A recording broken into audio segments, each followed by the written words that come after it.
So hello friends, आज एक बार फिर से इस नए वीडियो में आप सभी का स्वागत है। दोस्तों, जैसा कि आप सभी जानते हैं कि ये बहुत ही इम्पॉर्टेंट टॉपिक है सेंट्रल आइडिया, जो कि आपके बोर्ड एग्जाम में 4 नंबर का पूछा जाता है। तो चलिए हम बिना किसी देरी के आज बेस्ट ऑप्शनों का सेंट्रल आइडिया देख लेते हैं। अगर कोई चैनल पर नया है तो चैनल को सब्सक्राइब कर दीजिएगा। इसी तरह इंपॉर्टेंट टॉपिक्स इस चैनल पर आते रहते हैं। तो चलिए शुरू करते हैं। The poem dust of snow is composed by Robert Frost. The poem Kavita dust of snow is है कंपोज्ड रचित बाय रॉबर्ट फ्रॉस्ट द्वारा रचित। डस्ट ऑफ स्नो नामक कविता रॉबर्ट फ्रॉस्ट द्वारा रचित है। इन दिस पोएम, इन यानी में, दिस पोएम इस कविता में, द पोएट वाज इसमें कवि, वाज माने था, डिस्कस्ड माने का चर्चा करता है, crow and a hemlock tree, एक कौवे के बारे में, एंड ए हेमलॉक ट्री, और एक हेमलॉक के पेड़ के बारे में चर्चा करता है। तो इसका पूरा अर्थ देखते हैं। In this poem the poet was discussed crowd and a hemlock tree. इस कविता में कवि ने कौवे और हेमलॉक ट्री के पेड़ के बारे में चर्चा की थी।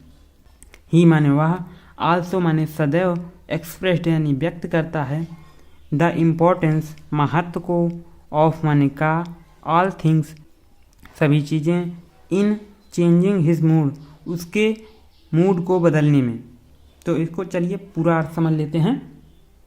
उन्होंने या उसने अपने मूड को बदलने में सभी चीज़ों के महत्व को व्यक्त किया, जैसा कि एक क्रो आता है और हेमलॉक ट्री पर बैठता है तो उसके बर्फ़ के टुकड़े कवि के ऊपर सर पर गिर जाते हैं तो उसका मूड चेंज हो जाता है। चलिए आगे जानते हैं। The poet has maintain crow and hemlock tree in this poem.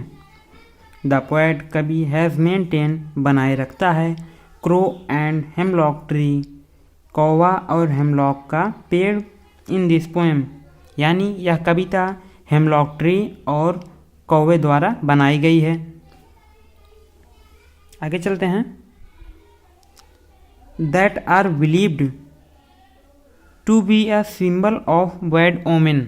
यहाँ पर ओमेन का अर्थ होता है लक्षण, यानी that are believed to, that माने वह, आर माने है, बिलीव्ड यानी विश्वास करता है, to be a symbol, to be a symbol, symbol यानी चिन्ह, ऑफ बैड ओमेन यानी इस कविता में बुरे लक्षण का प्रतीक माना गया है।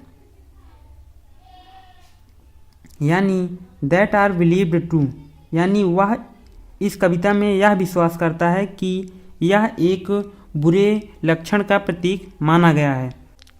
यानी उसी पर आकर के कौवा बैठ जाता है और कुछ बर्फ़ के टुकड़े कवि के ऊपर गिर जाते हैं, तो इस तरह सारा दिन कवि बैड मूड में रहता है और इस तरह उसे एक बुरे सिंबल यानी बुरे लक्षण का अनुभव होता है कि उसका सारा दिन बेकार चला गया।